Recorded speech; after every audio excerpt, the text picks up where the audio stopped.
자, 여러분 지난 시간 우리가 식스 시그마하고 그 다음에 ISO 9000, 그 다음에 이제 또 데이밍 이런 여러 가지 것들을 배웠는데 우리 식스 시그마가 일반적으로 식스 시그마를 써서 사람들이 굉장히 도움을 많이 받았어요. 식스 시그마 핵심은 뭐죠? 프로세스를 개선한다는 거. 프로세스가 단축되면 고객도 좋아하고 그 단축된 만큼 기업이 다른 일을 할 수 있어요. 수익도 정대되고 그 다음에 고객 만족도 늘어납니다. 자, 그럼에도 불구하고 우리 김예지 학생이 그 3M 같은 경우는 식스 시그마를 오히려 해서 성과가 나빠졌더라. 굉장히 중요한 예예요. 그죠? 한번 이거 한번 얘기해 볼까요? 우리 일반적으로 식스 시그마 하기도 다 좋다고 생각하기 때문에. 예. 조금 크게 얘기할까요? 예.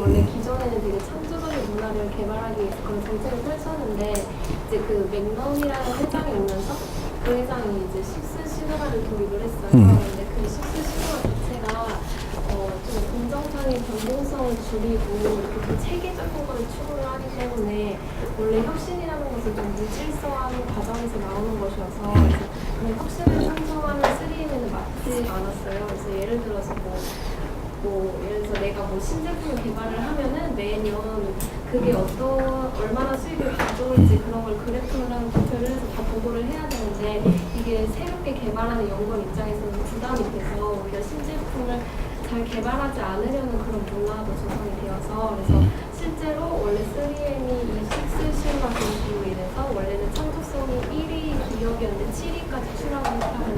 그래서 그 다음 회장이 조지 버클리 회장이 왔을 때는 이제 그래서 이 식스 시그마를 완전히 다 폐지를 하고 예전에 있었던 그런 창조적인 부분을 다시 돌아갔다고. 맞아요. 우리가 이제 기업을 심사하게 되면 기업의 독특한 그런 것들이 항상 이제 명칭화돼 가지고 알려지는 경우가 많아요. 삼성전자 같은 경우도 지금은 대단한 기업이지만 옛날 당시에는 SCM이 잘 구축되어 있지 않아서 문제가 엄청 많았죠. 돌발 주문을 빨리 처리해 준다든지. 그런데 삼성전자에서 아이디어를 낸 거예요. 우리가 앞으로 3일 이내에는 절대 돌발 주문도 받지 않고 3일 이내는 계획의 변경이 불가하다. 4일째 가능해요. 5일째 가능하지만 그런 것 때문에 그 삼성의 그 하나 때문에 협력업체도 거기에 맞추게 되고 그런 것처럼. 그래서 우리가 보통 3M 그러면 지금 발표 잘했는데 15% 룰이다. 그죠? 내 업무의 15% 내 마음대로 자유롭게 활용해서 창의적 아이디어를 내는 것이고 또 창의적 아이디어를 냈다는 말은 새로운 제품 많이 나와야 되니까 또 30% 룰. 그죠? 전체 우리가 여러분 그 IBM이 옛날은 컴퓨터 만드는 업체지 않습니까? 지금은 왜 서비스 업체냐면 매출이 차지하는 서비스 비중이 더 높잖아요. 그래서 3M 같은 경우도 신제품이 차지하는 비중이 그래도 30%는 넘어야 된다. 굉장히 혁신적 기업인데 우리가 일반적으로 사람들 생각하게 되면 식스 시그마 하게 되면 당연히 좋은 걸로만 생각할 수 있어요. 그죠? 근데 굉장히 창의적인 그런 것들을 요구하는 경우에는 오히려 그 잘못된 결과가 나올 수 있다는 거. ISO 9000도 마찬가지입니다. 논문들이 있어요. ISO 9000을 적용해가지고 기업의 성과 나빠지는 그런 논문도 있어요. 그죠? 중요한 것은 어떤 혁신 기법을 쓰든지 간에 빨리 이루어가지고 빠른 시간 내에 성과를 내지 못하면은 또 컨설팅 기업들이 새로운 걸 또 만들어내요. 그죠? 그래서 어느 기업은 뭐 할까 하고 망설이는 사이에 그냥 아무런 성과를 얻지 못하듯이. 그래서 여러분 참고로 식스 시그마가 대부분 다 좋은 면이지만은 그런 창의적 기업에는 조금 마이너스적인 면이 있다 보시면 되고. 자, 우리 우정사업본부 우리 김용빈 학생도 잘 자료 조사한 것 같아요. 한번 얘기해 볼까요? 우정사업본부는 크게 두 가지 업무를 하고 있는데요. 첫 번째는 우리가 알고 있는 우체국 통신 최신 사업을 하고 있고 또 하나 우체국 보험 금융 사업을 하고 있습니다. 두 가지 모두가 우선 최신 사업 같은 경우에 택배나 일반 사기업이 들어왔고 그리고 금융 사업 같은 경우에는 그 우체국 후발주이기 때문에 프로세스 개선이 필요한 상황입니다. 그런데 우정사업 본부는 아무래도 공기업이다 보니까 공기업 기관장은 계속해서 바뀔 수 있다는 맞아요. 문제였습니다. 그런데 식스 시그마에서 가장 중요한 것은 계속된 혁신, 계속된 그 챔피언의 그 개선 의지가 필요한데 기관장이 계속 바뀌면 기관장이 계속 바뀌면 그 혁신을 이어나갈 수 있는 의지가 꺾일 수밖에 없었던 상황인데 그렇죠. 이번 사업본부 같은 경우는 그 기관장의 의지가 엄청 강력했고 전속중심 장관에 그리고 그 사업을 추진해 나가는 정확한 5가지의 사업 본부를 정해서 그 사람들이 퍼져서 계속되는 혁신을 이뤄나가는 것이 얼마나 중요한지를 스스로 깨달아서 그 사업과 프로세스를 확장시킬 수 있었습니다. 네. 우리가 일반적으로 공기업 그러면은 사실은 그런 경우 많아요. 공기업 기관장들은 보통 3년이 먼저 바뀌니까 사람들이 대부분 공기업 기관장들은 일을 벌리려고 하지 않아요. 본래 수수 못하는 것보다는 있는 것들을 잘 유지하는 거, 그죠? 그럼에도 불구하고 정말 그 우체국의 새로운 그런 식서, 시그마 기법을 도입해서 많은 결과를 얻어냈다. 자, 우리 윤재봉 학생 아마존에 그 드론 한번 얘기해 볼까요? 윤재봉 학생. 예. 요 사이 굉장히 중요한 이 이슈입니다. 그죠? 한번 이야기해 보죠. 아마존이 하고 있는 새로운 서비스로는 아마존의 프라임 에어 서비스인데요. 이게 어떤 서비스냐면은 기존의 택배는 주문을 받고 물건을 이제 중간 기점으로 보낸 다음에 그 중간 기점에서 다시 또 집으로 배송해 주는 맞아요. 시스템인데 프라임 에어 서비스는 고객이 물건을 주문하자마자 그 드론이라는 작은 이제 무인 헬기 같은 게 있는데 그걸 이용해서 주문하자마자 바로 이제 집 앞까지 배송을 해줌으로써 그 회장이 CEO가 말하기로는 주문하고 15분 이내에 배송이 가능하게 된다. 그래서 그 이제 아마존의 가장 핵심적인 서비스는 아무래도 배송인데 그 배송의 프로세스를 간소화시켜서 서비스의 만족도를 높이는 그런 거라고 생각합니다. 네. 여러분 유튜브에 드론하고 치게 되면은 영상들이 엄청 많아요. 그죠? 지금 말하는 것처럼 주문하자마자 바로 그 소형 로봇가 물건을 탑재시켜서 바로 집 앞에 날라다 준다는 그 아이디어. 그죠? 예. 앞으로 아마 그 물류에 있어가지고 굉장히 획기적인 아이디어로 지금 현재는 또 여러 가지 아직 문제점 많아요. 그죠? 그렇지만 앞으로 보편화될 걸로 그렇게 생각하고 있어요. 자, 그 다음에 이제 우리 김하경 학생. 수속을 서울 시내에서 한다. 좋은 내용이 한번 이야기해 볼까요? 예. 보통 김포공항에 가서 하게 되는 이야기해 보죠. 서울역제에 내려가면 미리 수속을 하고 그다음에 공항철도를 타고 인천공항에 들어가서 바로 이제 미리 수속한 사람들을 위한 게이트를 통과를 하면 면세점이라는 데이트 되는 그런 서비스가 있습니다. 그래서 출장을 자주 하시거나 아니면 해외 여행을 가도 국영공사 이용하시는 경우에 그런 걸 사용할 수 있는데 정확하게 대한항공하고 아시아나항공하고 제주항공까지만 수속이 가능하고 보통 해외여행을 가건 국내 여행을 가건 수속 때문에 공항에 더 빨리 가야 되는 맞아요. 경우가 대부분인데 사실 이게 비행기가 아무리 빠르더라고 해도 실제로 사람이 체감하는 교통시간은 그렇게 빠르지 않다고 느끼게 되는 것 같습니다. 특히 일본이나 국내 제주도를 갈 때면 수속 시간 때문에 2-3시간 일찍 가야 하기 때문에 뭐 버스나 배선을 그냥 타시는 경우도 있고 별로 차이가 크지 않으니까 그런 경우가 있는 거를 보면 수속이 공항 입장에서는 프로세스 개선을 해야 할 가장 큰 경우인데 쉽지는 않았던 그래서 이제 서울역에서 직접적으로 국내에서 수속을 미리 할 수 있는 서비스 같은 경우에는 직접적으로 공항을 이용하고 비행기편을 이용하는 사람들한테 굉장히 획기적인 프로세스 개선 사례라고 생각을 해서 좋았습니다. 맞습니다. 우리가 보통 공항 그러면은 국내에서는 2시간, 해외는 3시간을 한다는 인식이 다 돼 있지 않습니까? 그죠? 놓쳐버리면 되지 않고. 자, 그런데 사실은 서울역에 그 서비스 할 수 있었던 이유는 뭐죠? 옛날에 왜 서울역에 못했을까요? 뭐하고 연결해서 했습니까? 공항철도가 그렇죠. 공항철도 있기 때문에 가능하죠. 혹시 여러분들이 그런 서비스가 또 있잖아요? 꼭 공항에 가야만 비행기를 탈 수 있나요? 혹시 여러분들 이용한 예 중에 코엑스의 도심공항 그렇죠. 도심공항도 마찬가지죠. 예, 거기도 짐을 다 붙이고 할 수 있죠. 근데 이제 공항철도가 나오는 바람에 사실은 굉장히 편리하게 갈 수 있는 경우죠. 저 좋은 예입니다. 예. 자, 그다음 우리 정지웅 학생은 한번 어디 있죠? 예, 한번 사례 얘기해 볼까요? 이제 제가 싱글 ppm. 예. 지금 말하는 많이 알려진 개념에서 좀 더 나아간 사례 개념은 싱글 ppm 품질 혁신 운동에 관한 사례인데, 이거는 이제 싱글 ppm 운동이라는 게 뭐냐면은 이제 제품 100만 개 중에 불량품을 10개 이만, 즉 한 자릿수를 줄이자는 것으로 최종적으로는 한 자릿수가 아닌 아예 불량품을 제로화 시키자 이런 목표를 갖고 있는 운동입니다. 근데 이거는 이제 제조업이나 뭐 상품을 제조하는 산업에 국한된 것도 아니고, 이제 저희 나라의 행정기관인 중소기업청 이런 데도 역시 이를 도입해서 활용하고 있는데, 그를 통해서 이제 중소기업청은 그 처리를 55일이나 걸리던 것을 평균 28일로 줄이는 등 여러 프로세스의 개선을 이뤄냈고, 연간 22억 원의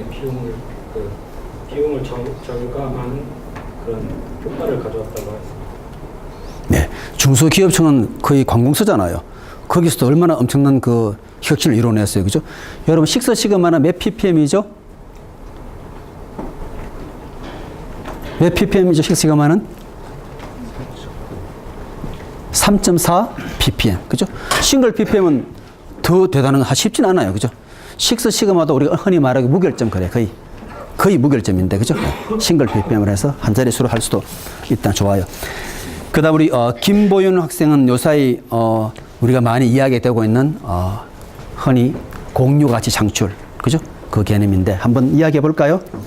김보윤 학생 어디 있죠? 네, 한번 이야기해 봅시다. CJ 동문의 시니어 택배. 네. 굉장히 중요한 아이디어 요사이 케이스로 많이 이용되고 있어요. 그 케이스 한번 이야기해 봅시다. CJ 대학부분이 우리나라 택배 업계에서 1위를 하고 있는 기업인데요.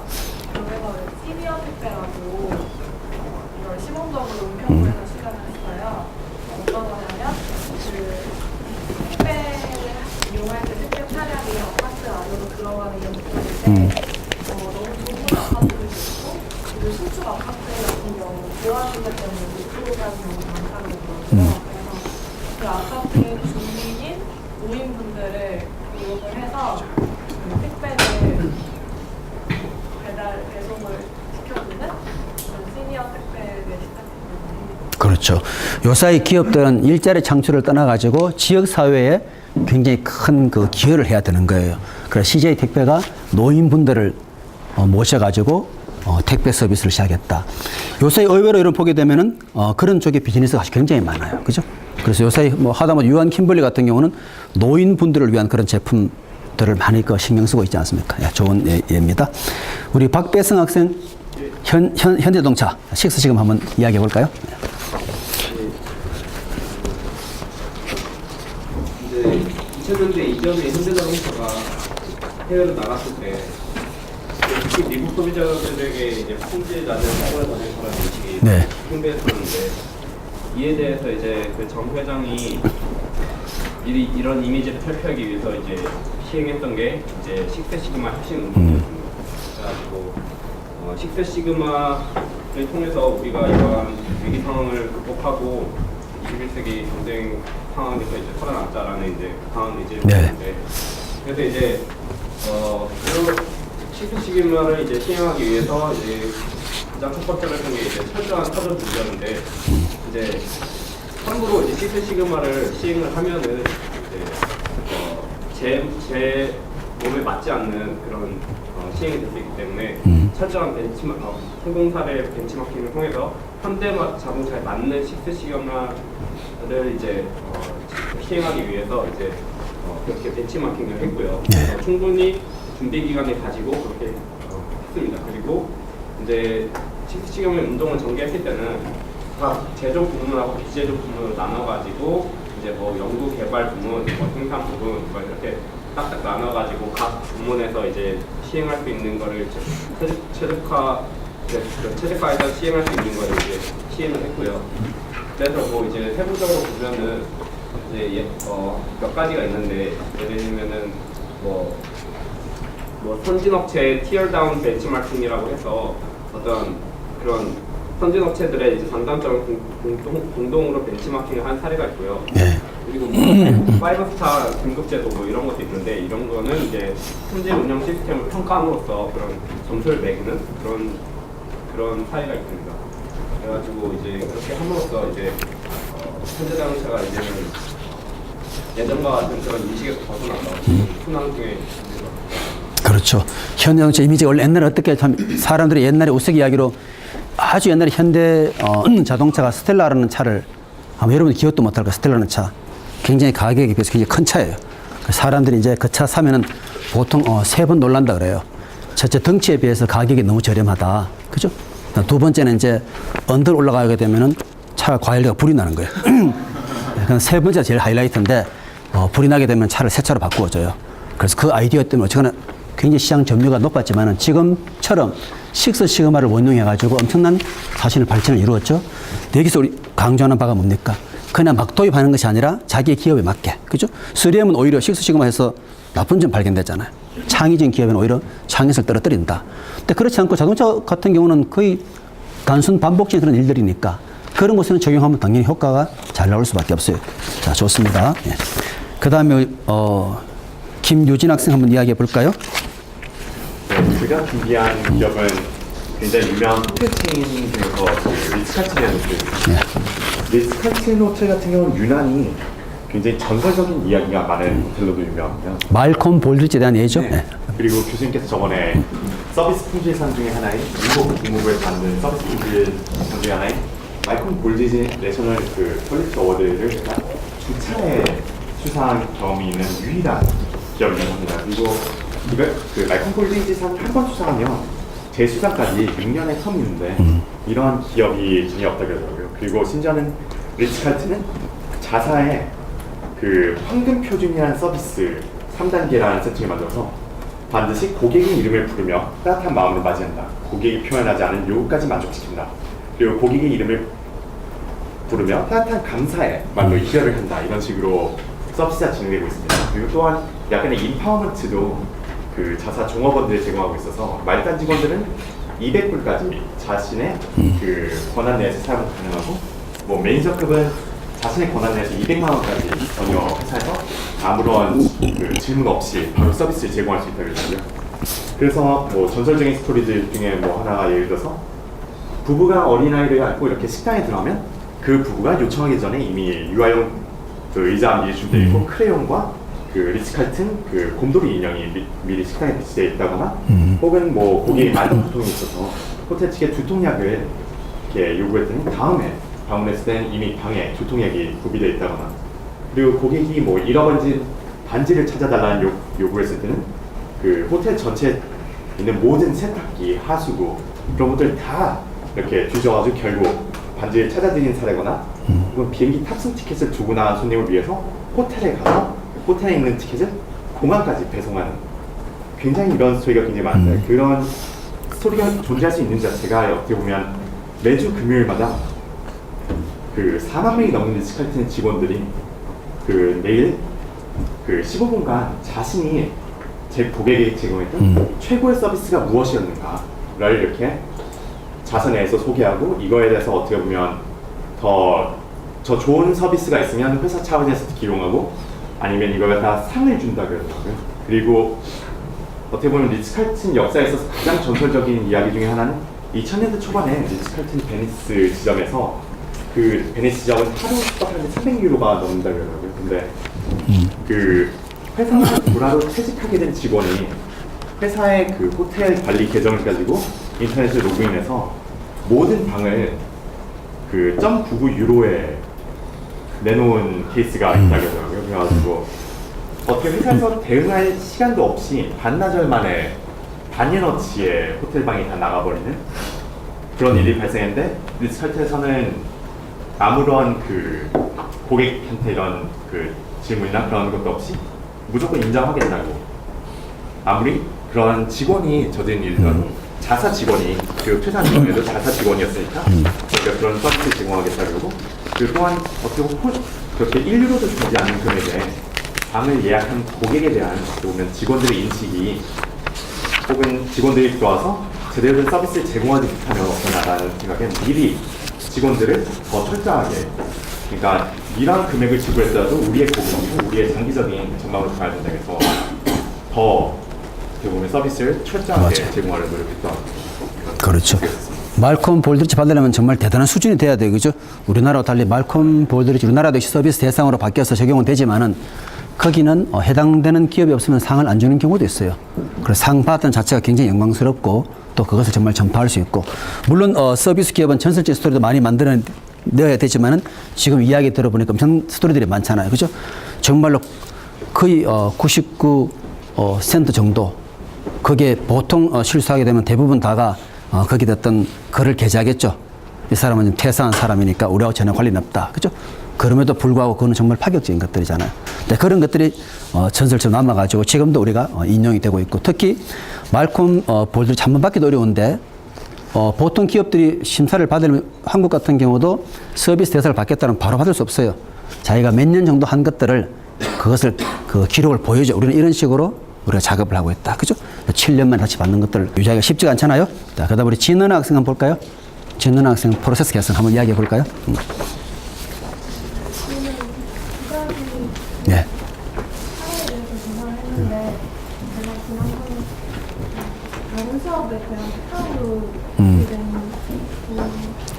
부분인데요. 한국 같은 경우에는 심플뱅크라고 해서 현재 지금 국내에는 들어와 있지 않지만 미국에 지금 있는 데로 해서 전혀 오프라인 매장이나 은행 ATM 기기나 이런 게 없이 그냥 온라인으로만 오로지 이루어지는 그런 프로세스를 제공함으로써 기존의 고객이 은행에 찾아가야 하는 번거로움을 없애주고 그다음에 다른 어떤 은행과 제휴를 통해서 한 특정 기기, ATM 기기를 사용을 하게 함으로써 그 ATM 기기가 일단 그 미국 내에 아주 많이 펼쳐져 있는 곳이라서 돈을 찾기에도 쉽고 이렇게 약간 고객의 편의를 위해서 서비스를 아주 기존과는 다른 부분으로 해서 새로운 서비스를 낸 그 은행이고요.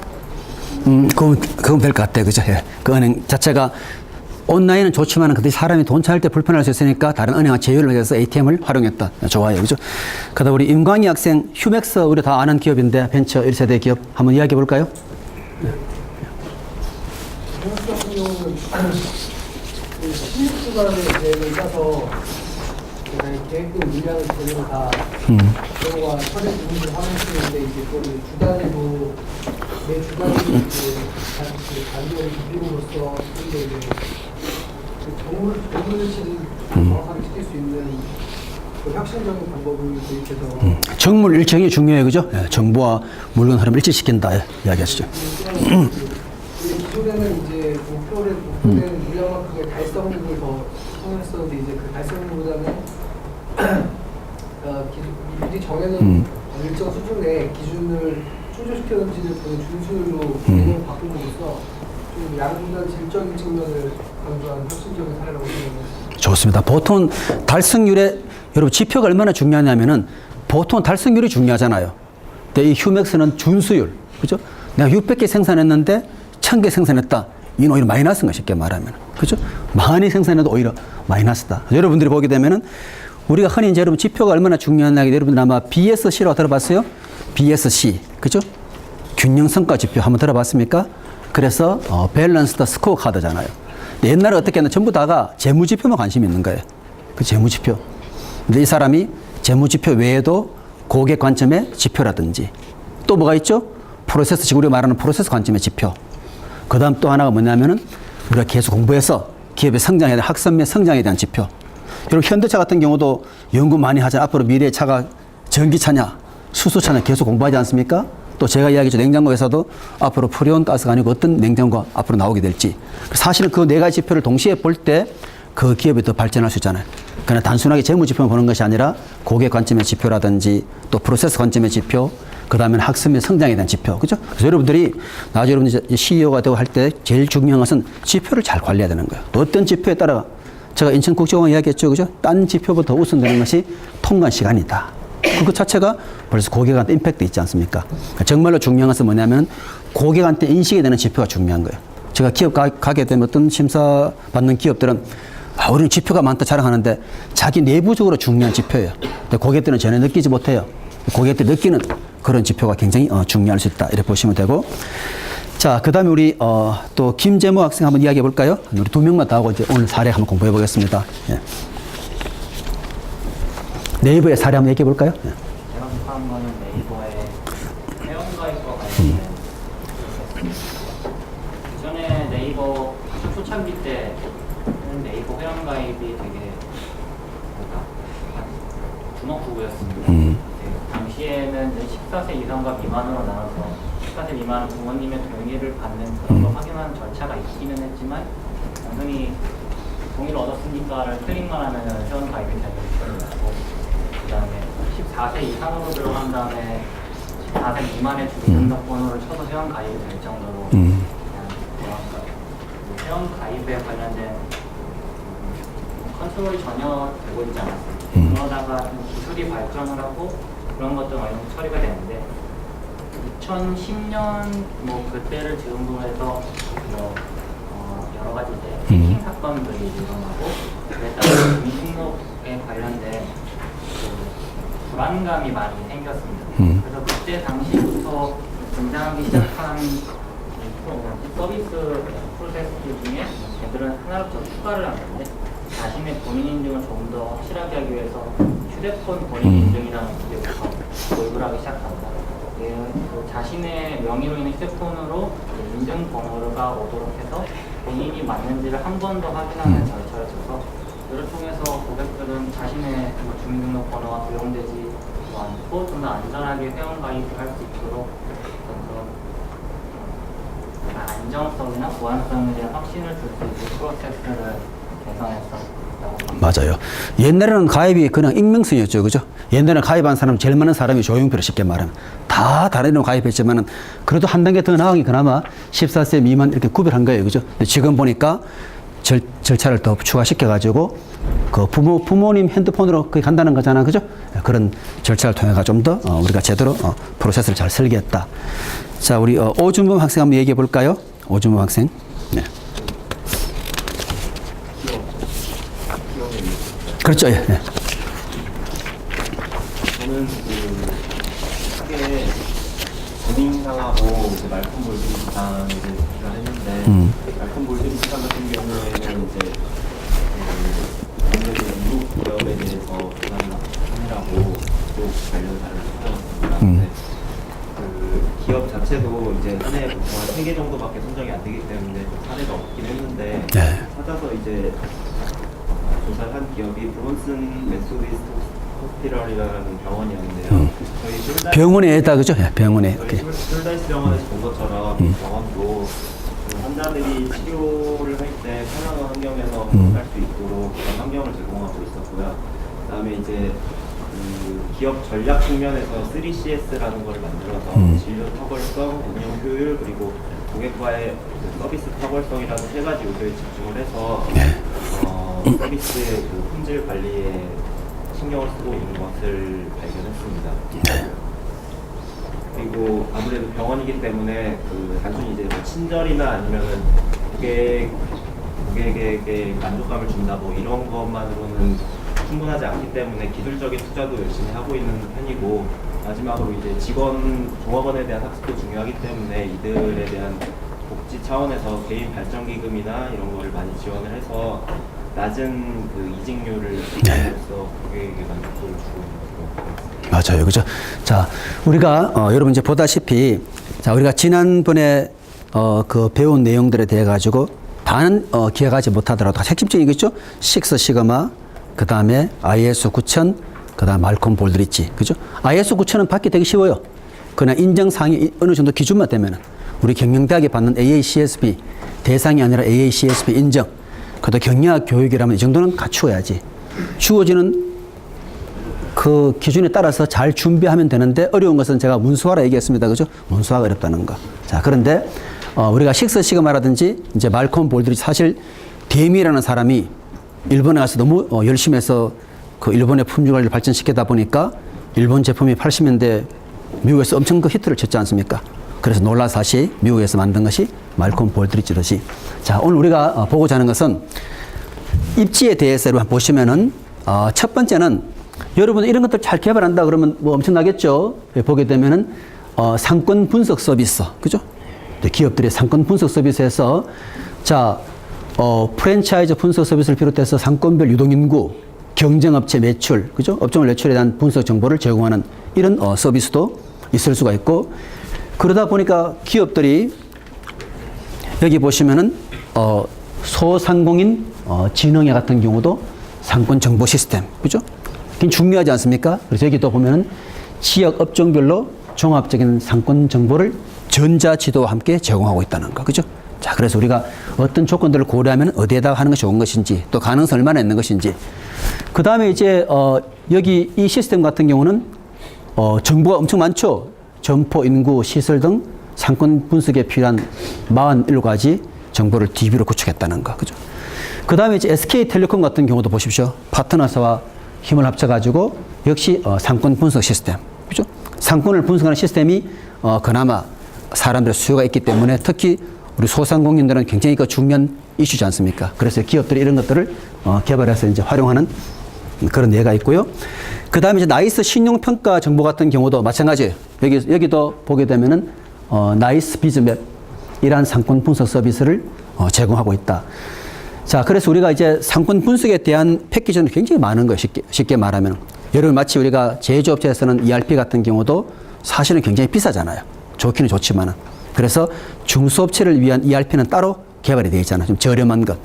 여기도 소상공인을 위한 그런 기업에서 사회적 책임 차원에서 살 수 있고, 그래서 나이스 신용평가라든지 또는 그 SK텔레콤에서 이런 것들을 제공하더라. 그러니까 중요한 것은 상권 분석에 필요한 요소들이 어떤 것들이 있느냐 하면 우리가 입지할 때 물론 필요로 하는 그런 요인들도 있을 것이고, 그죠? 그 외에 추가해서 어떤 것들을 더 포함시킬 수 있겠죠? 자, 그 다음에 이제 우리가 하나, 사례 준비한 것이 경쟁적 군집화, 그죠? 경쟁적 군집화는 우리 이야기 좀 많이 했고, 자, 경쟁적 군집화에서 기본 아이디어는 유사업종끼리 뭉친 거죠. 쉽게 말하면, 그죠? 장안평의 중고차 시장처럼. 청계천의 헌책방, 그죠? 울산이 고향인 친구는 더 잘 알겠지만은 유사업종끼리 뭉친 특화거리 해서 울산 중구의 문화의 거리가 지자체 지원과 브랜드 마케팅을 통해가지고 옛날 명성을 찾아가고 있다. 그래서 각 업종에 맞는 여러 가지 그런 경쟁 집중화 예를 한번 보여드릴 수 있는데, 아마 여러분들이 오늘 이걸 보고 이번에 그 과제하기는 굉장히 많은 도움이 될 것 같아요. 자, 춘천 닭갈비 마찬가지죠. 여러분 춘천 닭갈비 가보게 되면 그 골목에 다 몰려있지 않습니까? 그죠? 그리고 그 다음에 무교동의 낙지 골목, 그죠? 그 다음에 부산의 자갈치 시장, 이런 것들도 하나의 대표적인 그런 경쟁적 군집화의 예가 될 수 있고, 그죠? 그래서 이제 울산에서도 이런 아이디어를 원용해가지고 여기에도 어떤 것들을 이제 했는지 한번 보게 되면은, 자, 울산 학성동의 가구거리, 그죠? 가구들이 다 모여있는. 우리 서울도 가구거리 있나요? 서울은 가구가 어디에 주로 많나요? 논현동이 가구거리인가요? 그죠? 나름대로, 그죠? 그래서, 자, 그 다음에 울산 초등 앞 중구 원도심은 문화화랑거리, 그죠? 이렇게 비싼 제품뿐만 아니라 저렴한 것들도 역시 나름대로 경쟁적 군집화를 달성할 수 있는 예를 보여주고 있다 보시면 돼요. 자, 그래서 옛날에 이렇게 흩어져 있는 그런 가구 브랜드들을 다 모아가지고 한꺼번에 했더니만 어때요? 제일 마지막에 소비자들이 카탈로그를 보고 어차피 오시는 분들은 물건을 사야 될 사람들이에요. 그죠? 그래서 모여있다 보니까 자기 물건을 팔 기회가 더 많고, 그리고 파이를 키워서 자기의 매출도 늘어난다, 이렇게 볼 수 있죠. 자, 여기 보십시오. 정말 그 가구거리답게 한번 이 간판에서 벌써 느낌이 오지 않습니까? 그죠? 이런 식으로 해서 80년대 들어서 형성된 울산 학성동의 가구거리다. 그죠? 그래서 고가의 상품을 한 곳에 모아서 팔아야 시너지를 발휘한다. 네, 그런 관점에서 경쟁적 군집화의 대표적인 사례로 보면 되겠어요. 그렇게 볼 수 있고요.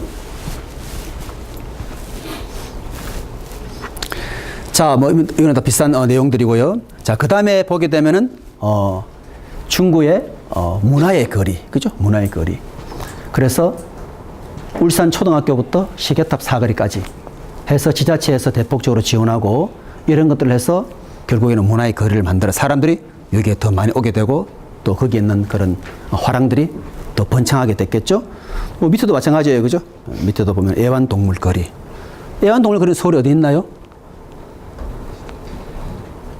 여러분들 궁금하다 보니 그걸 잘 가볼 기회는 없겠죠. 애완동물은 주로 어디 가서 삽니까?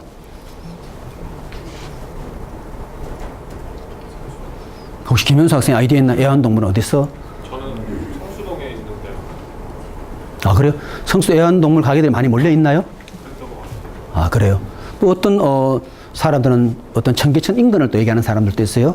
거기에 가면은 애완동물이 쫙 있다는. 근데 사실은 이제 인식이 돼야 돼요. 부산의 자갈치처럼, 그죠? 있지만은 예매하면 안 되는 경우죠. 인식이 되면 사람들이 거기 오지 않겠어요, 그죠?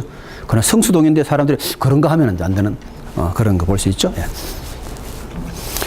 자, 그래서 이제 중구청이 문화의 거리로 지정하고 나서는 거기에 맞게 각종 문화시설이라든지, 그죠? 또 새로운 유행의 점포들이 들어서면서 이제 사람들이 거기 오면은 나름대로 이제 느낌을 가질 수 있게 이제 만든 경우죠. 자, 그런데 이제 여기 사는 것이 경쟁적 군집화가 꼭 비싼 제품에 대해서만 이루어지는 게 아니라는 거죠. 비록 가격이 저렴한 1,000원에서 2만 원대 하는 경우도 역시 경쟁적 군집화가 가능하다는 거, 그죠? 그래서 거기에 대한 또 이제 예들을 보게 되면은 자, 객단가, 그죠? 객단가 뭐죠? 손님 한 사람당 구매하는 비용, 그죠? 특히 호텔 같은 경우는 객단가 굉장히 중요하게 생각합니다. 우리 호텔에 투숙하는 사람이 얼마나 소비하고 있는지. 자, 그래서 객단가가 1,000원 내지 2만 원대 이하의 그런 상품을 파는 업종도 경쟁적 군집화로 생존 전략을 모색하고 있더라. 그래서 얘들이 많잖아요. 태화강, 울산 태화강 대공원 일대의 커피 거리, 그죠? 그 다음에 중구 병영동의 병영 막창거리. 사실 병영 막창거리는 대구라는 도시도 만만찮아요, 그죠? 예, 거기도. 그 다음에 남구 6화 아울렛 뒤편의 음식점 거리, 그죠? 서울은 음식점 거리가 어디에 있나요, 주로? 신당동 떡볶이. 신당동도 유명한. 또 어디 있어요, 여러분 알고 있는 데는요? 그죠? 신림동의 순대거리, 유명해요. 또 혹시 어디 있나요? 참사리길. 참사리길 유명하나요? 술집만. 그건 오늘 처음 들어보는데. 오케이, 좋아요. 또 어디 있나요? 먹자골목도 있죠? 어디 있어요, 여러분 알고 있는 먹자골목? 그래도 이미지가 딱 듣는 순간에 신림동 순대는 누구나 부정 못해요. 거기는 정말 엄청나기 때문에, 그죠? 먹자골목은 어디에 주로 있나요? 여러분들 알고 있는 혹시 먹자골목이 있나요? 건대 쪽에도 약간 목재로. 그렇죠. 건대 그 주변은 정말 엄청나죠. 예, 우리들이 옛날에 한번 그 서울시내에 있는 분들하고 모이면 다시는 거기 가면 안 되겠다. 벌써 우리 나이는 너무 많아서 거기 갈 수 없는 나이들. 건대 교수님이 주관해서 갔는데 우리가 다음에 딴 데서 모이자 할 정도로. 거기는 대표적인 먹자 거리 맞아요. 그죠? 그래서 여러분들이 나름대로 이제 이런 것들을 잘 활용해가지고 경쟁적 군집화가 의외로 굉장히 많습니다. 많고. 자, 그래서 여러분들 이제 이런 것들을 하면은 좋은 점이 뭐가 있죠? 마케팅 공유할 수 있다는 거, 그죠? 마케팅 공유. 굳이 예를 쓰지 않더라도, 그죠? 뭐 신림동에 순대거리다. 이미 사람도 알고 있기 때문에, 그죠? 네. 자, 참사리길 아까 뭐라고 지금 학생이 얘기했죠? 뭘로 유명하다 그랬죠? 술집이 비교적 많은 것 같습니다. 술집이 비교적 많지 않아요. 그 정도는 많지 않아요. 네, 좋습니다. 자, 그 다음에 이제 가구뿐만 아니라 또 뭐 있죠? 언양의 불고기 거리, 그죠? 언양이라는 지역의 한우 불고기 유명하죠, 그죠? 그 다음에 이제 회로 유명한 곳도 있을 수 있죠. 그래서 이런 식으로 병원, 뭐 다양하게 이런 거리를 만들어 가지고 이제 마케팅을 강화하는 예가 굉장히 많을 거예요. 여러분 찾아보면 더 많을 걸로 생각해요. 그래서 이제 우리가 이런 거 하면서 보십시오. 동안나라 마을 뭐 애완동물 거리 얼마나 많아요, 그죠? 뭐 고래거리, 그죠? 뭐 장승포 지역은 또 고래가 많이 잡히니까 고래거리 또 나올 수 있겠죠, 그죠? 그래서 여러분들이 여기 있는 것처럼 의외로 경쟁적 군집화. 사람들은 막연히 생각할 때는 상식과 안 맞는 경우죠. 경쟁업체는 따로 떨어져야 된다. 또 오히려 같이 붙어 있음으로써 더 많은 이익을 얻는 경우가 굉장히 많잖아요, 그죠? 그래서 여러분들이 또 우리 포화 마케팅 예라든지 또는 여러분들이 또 뭐가 있죠? 서비스를 중개로 잘 활용해 큰 수익을 내는 그런 예도 괜찮아요, 그죠? 네, 그런 것들 여러분들이 좀 조사해가지고 같이 한번 이제 볼 수 있는 걸로. 자, 그렇게 하고. 그래서 여러분들이 이제 우리가 이제 다음 시간 또 우리가 공부하지만 여러분들이 그 월요일날 배운 내용 중에서 다는 기억 못한 핵심적인 내용들은 이제 기억해야 돼요, 그죠? 우리가 여러분들 그 입지를 정하기 위해서 거리를 측정하는 방법은 어떤 것이 있었죠?